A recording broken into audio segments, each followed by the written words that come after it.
Hello, boys and girls. Welcome to the Roaming Startup Show. It's me, your humble host, Professor Hans von Puppet. Today, Zach and Bob have a conversation with Andres Salazar about his graphic novel, Pariah, Missouri, that's currently being funded on Kickstarter. Personally, I think that Pariah is actually St. Joe, Missouri. But don't tell anyone you heard it from me. Let's watch.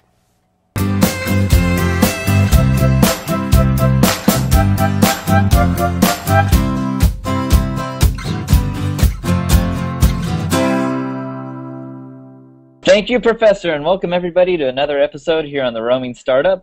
Today with us we have Andres Salazar about his Kickstarter project, Pariah, Missouri. Welcome, Andres. Hi, welcome. Thank you. Thanks for joining us, and as always I have Bob here. Bob, how's it going? Great, Zach. How you doing? Fantastic, fantastic. Well, let's dive right on into it. Andres, tell us a little bit about your project. Well, I'm a writer, comedian, storyteller type of guy, and I live in Ventura, California. And I had been writing a couple stories recently, and I thought of one in particular that I think would work really well as a graphic novel. So I really like I like history, I like religion, I like folk magic, I like all those kind of topics, and I like westerns. And so I had this idea of making kind of a fun A-team in the Wild West type of thing, like a Deadwood, type of story. And about 2 years ago, I first heard about Kickstarter, but it wasn't until like last year that I thought, you know what, I should really use this as a way to not only market but help fund the project.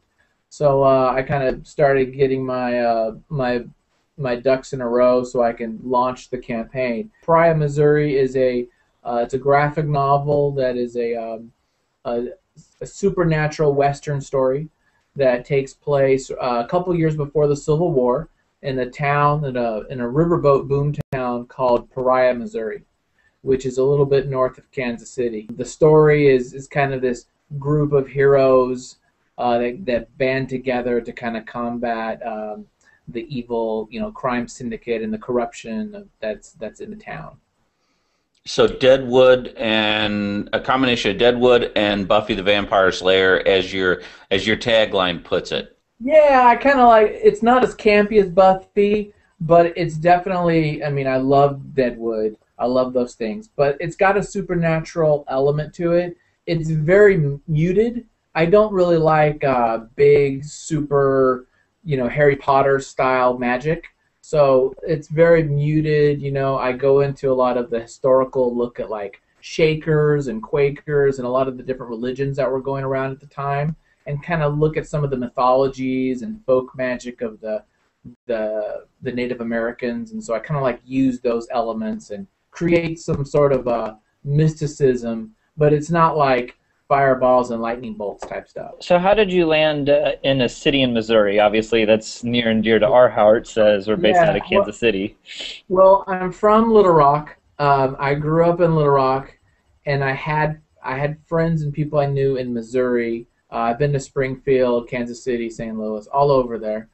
And then I worked for a company. I worked in biofuels. And so I don't know if you know, over there in Colwich, a company called ICM. Yes. You know those guys? Yeah, great guys. And so I would go out to St. Joe. I'd go up to St. Joe sometimes for business. And I really liked St. Joe. I just liked the town. I liked the idea. I love the food of Midwest. I love the people back there. It's very different here in California, and I like the history of the area. I've studied a lot about Mormon history, which of course in Independence is like that's where a lot of Mormon history is. So I've studied a lot of that, and I've tried to incorporate some of those themes and ideas in the story.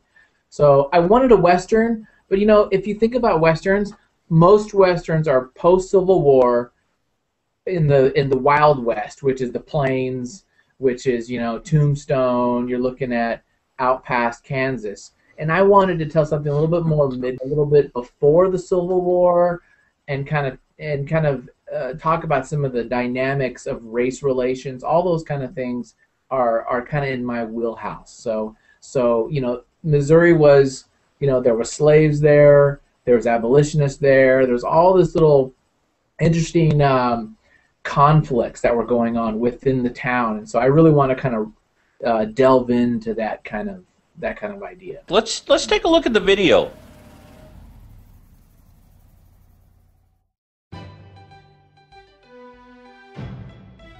Welcome to the world of Pariah, Missouri. The year is 1857, 4 years before the American Civil War. Considered a boomtown along the Missouri River, Pariah grew at an uncontrollable rate, with river commerce and the constant flow of people and money. Boomtowns were known for mob rule, vigilante justice, inflated prices, and squalor. Pariah, what is now known as St. Joseph, Missouri, was the furthest point west, about 3 days' ride north of Kansas City, and it had quickly become a haven for the unscrupulous and mysterious. We follow Hiram Buchanan, an agent for the Pinkertons, as he attempts to uncover the local crime syndicate. He builds a ragtag team to ferret out evil: Nellie, a crafty courtesan; Jean Lafitte, a traveling musician from New Orleans; and the Mexican Comanche bounty hunter trapper, Toro. But things aren't as they seem in Pariah. There's something dark and sinister here. Everyone has a secret. This town becomes a nexus for the supernatural. Our first tale in Volume 1 of the graphic novel revolves around the traveling theater troupe, the Emporium of Marvelous Wonders, consisting of the young and beautiful Olivia and her handler, the enigmatic Mr. Scaramouche. As they arrive in Pariah's ports, children suddenly become missing, and it soon becomes clear they are not here just to entertain. Pariah, Missouri is a Western with a supernatural twist. Originally conceived as a television show, it was pitched as Deadwood meets Buffy the Vampire Slayer. This introductory story is created in 4 24-page acts. This Kickstarter campaign focuses on the production of the first 2 issues printed as one double-sided issue. Currently, issue 1 is completed, and we are in the middle of finishing issue 2, which is on schedule for the end of December. After this campaign, the team is scheduled to complete acts 3 and 4 by spring of 2013 and begin additional storylines in Pariah. This is more than one story. This is the beginning of a rich world that is being created, and you get to be a part of it. Pariah, Missouri was created and written by Andres Salazar. He is an independent filmmaker and stand-up comedian, but his first love is comic books, and currently he has a number of graphic novel projects in development. Andres is a huge fan of research. He spent time researching not only the Western genre, but also history, religion, and folk magic of the times. Pariah leans heavily on the superstitions and attitudes of the era and attempts to be authentic to the records available.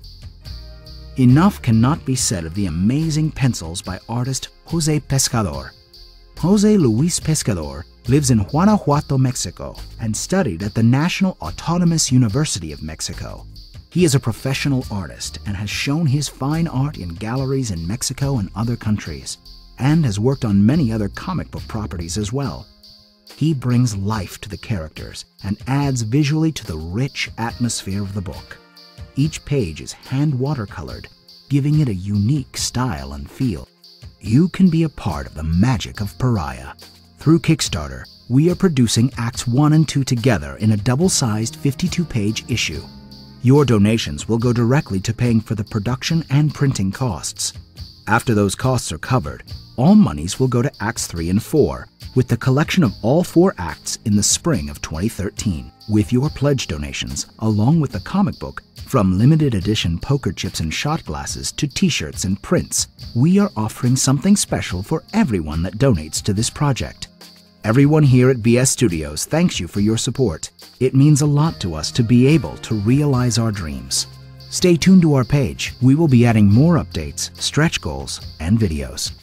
Looking at the video, the art seems like it's focused a little bit on a watercolor kind of look. Is that a fair statement? Yeah, no, for sure. I have an artist. His name is Jose Pescador. He lives in Mexico. He's a great guy. and he basically comes out with some pencil drawings. So the way the process works, I don't know if you're familiar much with comic books, but the process is I write a script, and on that script I have the panel description. So much like a storyboard for a film, I write out what each camera is doing in each frame. I give that to him. I also send some sketches. So I'll kind of do a layout of what I want each page to look like.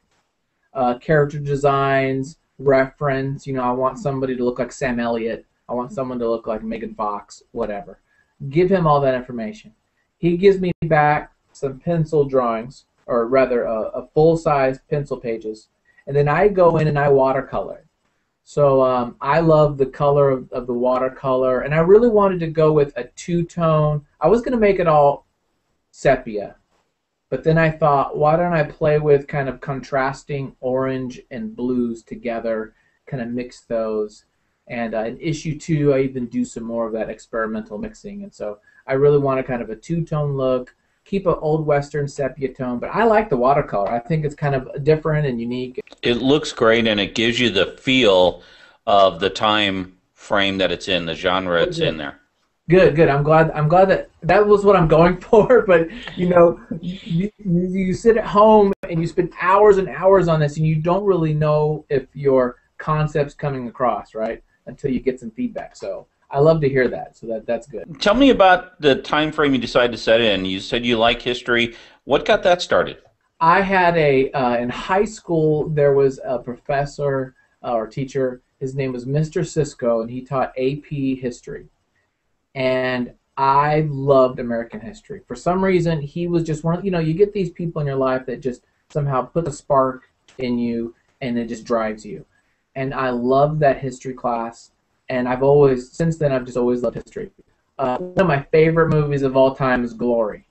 So I love the Civil War. I just love that time. By the way, if you haven't seen Lincoln, go see Lincoln. Do a little plug there. You got to see Lincoln. But so I love history. I love the Civil War, and I felt that it was an era that's has not been mined as much as others necessarily for some properties. And I didn't want to do it right in the middle of Civil War. I wanted to do it a little before because I want to lead up to that event. So the concept is that this goes on for years. That I continue telling stories in this world, and that we get to the time in which we are going to have the war. And I would love to tell that and add, some spiritual mysticism and magic into that kind of conflict. I think that would be awesome. So I'm kind of leading up to that point in time, but I wanted to go a little bit before that. So is this your first graphic novel? This is my first graphic novel that's going to be published. This is the one where I found an artist that I could use, that is affordable, and that we're going to launch. How did you find Jose? Funny enough, I'm an artist. Actually, I do draw, and I drew actually the first 9 pages of the comic, and I was thinking, guys, this is just taking me forever. So I went to Comic-Con in San Diego, which is the big comic book convention they do once a year. I went there a year ago and met a guy who was an artist, and it was through him. He had a friend down in Mexico that was willing to do it, and I'd seen some of his stuff, and he's brilliant. Jose is really, really good. I watched your background video that you had on the Kickstarter campaign, and you mentioned that right now this is what you're doing full time, right? Yeah. Are we gonna go there now? We're gonna get serious. We're gonna go there. That's eventually we got to go there. We're gonna go there. Yeah. I worked for Monsanto. I know you know Monsanto in Missouri. Worked for Monsanto for a little over a year, and Monsanto's a great company, but I wasn't really fitting in with the role that they had me for, and so I moved on from there. This is a really rough time because I've got a lot of stuff going on. I'm right in the middle of looking for work and launching this Kickstarter. The goal is to have all 4 issues in a collected book by June of next year. To do that, I got to get the funds. I got to get that done now to get that finished. So I decided, let's just bite the bullet, do the campaign. I'm a full-time salesman in my selling the Salazar brand. as well as the Pariah. As I look at the campaign, right now you're about halfway funded, it looks like, or something like that. Yeah. Tell me a little bit about how you got your network that got this going for you. By nature, I'm kind of a sales guy. I mean, I like to talk, I like to gab with people. I have a decent number of friends on Facebook. Basically, I just started emailing everybody. I emailed all my contacts, giving them personal emails, texting messages, talking to people. Anyone, I'll talk to them. Facebook. I mean, I use Facebook multiple times a day, telling them, hey, what's going on? This new event happened, or we have a sale. Black Friday, for instance, I'm giving away a print, so I gave away the print to everybody who backed it that day. I gave away a T-shirt on another day. So I'm doing little events, doing things to kind of get some sort of momentum or community. Because Kickstarter, more than just, I got something, I want you to buy it, it's come be a part of the process of creating this whatever, right? So in my case, it's creating this graphic novel. I've done a few ads on Facebook and things like that, but I'm really not sure how those are working, and I don't have enough experience with the metrics to know how to modify those. But basically, it's just word of mouth and just talking to people. So did you look at any other websites that do the crowdsource funding, and what made you land on Kickstarter? You know, I will be frank, I've not done too much research other than Indiegogo. I know a little bit of Indiegogo and Kickstarter. Because of Kickstarter's visibility and the awareness it has right now with our community, I felt that would be probably the best bet. I also didn't want to be stuck. If I didn't get my goal, I didn't want to have to worry about paying anybody out or anything like that. So it's kind of a nice system of, if you don't make it, no harm, no foul, no money exchanges hands, and everything's fine. It's got a clean feel to it. If you don't make it, you don't make it. If you do make it, you do, right? Yeah, and you know what, Robert? I think that is only going to start going down. Meaning, I really wanted, it was important for me to do this year. Now, you mentioned that there's going to be 4 stories. Yeah. Is this campaign just for the first story, or are you trying to knock all 4 out at once? Right, so it's going to be, the way it works is it's kind of like a play or a TV show. It's going to be 4 acts, and each act is an issue. This Kickstarter is for the first 2 acts. So it's part 1 and 2 together, and I'm just going to put them in one book, and it's going to be half of the story. So in June, we'll do the second half of this first story, and that'll be the theater company that they encounter. After that, then I've got other stories. I got this preacher story I want to do about a preacher and all these other kind of things. But yeah, for right now, we're just going to do the first story, and this is half of that, this campaign. So assuming you get funded, are you going to go back to Kickstarter for Acts 3 and 4, or are you going to try to do it on your own? If this goes, you know what, I'm gonna go for it. I know a guy, Zach. I know a guy who uses Kickstarter regularly, as though it's a store of some sort. He uses it 2-3 times a year. Next time he puts out a new book, he'll just use Kickstarter and use that to sell it and find more people. So I'm happy to use that business model if it continues to work. I mean, I know we're gonna get our goal. I'm not worried about that. I hope to get, of course, beyond that. The more beyond we get, the more money really is going to go straight back into issues 3 and 4. But yeah, I would love to run a Kickstarter. The plan is in May, have the whole collected hardcover edition of the whole story in May, do a Kickstarter for that, and then start selling those at comic conventions, local comic shops, online, all that. I was looking, by the way, you're up to 34 now. I'm one of the new guys that just backed you recently. No problem. Tell me, I didn't see any stretch goals. Have you thought about those? Oh yeah, I've got some really cool ones. But here's the thing, Robert. I thought, you know what? Maybe I shouldn't start putting stretch goals before I've even gotten 50%. So I just hit 50% yesterday. I didn't want to start counting chickens before they hatch things, or I didn't want to. I don't know. I've never done it, so I wasn't sure, when to start laying those out. I know some guys put those right in the bat. Some guys hold on.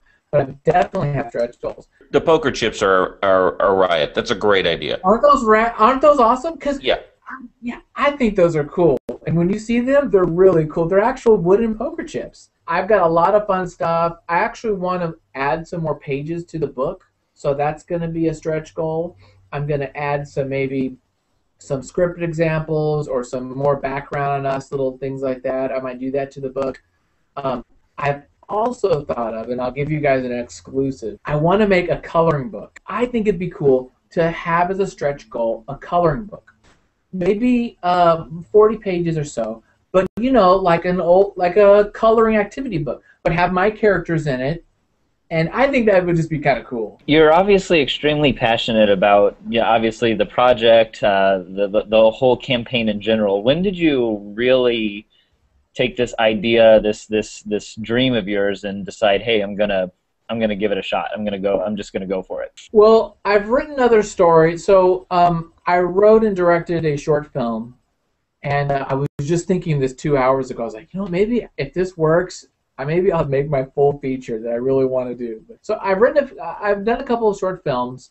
I'll email you guys a link to it on Vimeo. Really enjoyed that process. I've always been writing stories. Really wanted to get things going. The Pariah story, Pariah, Missouri, is only about 2 years old. So I wrote this really for a graphic novel. I just want to get paid as a writer. I love movies. I love TV. I love many genres. Now, my heart goes to comics because as a child, I read comics. Comics is also an easier medium to create a product and sell. It is hard. I mean, you guys know, crowdfunding is hard work. It's not just, here's all my friends, hey, give me $10 to make this.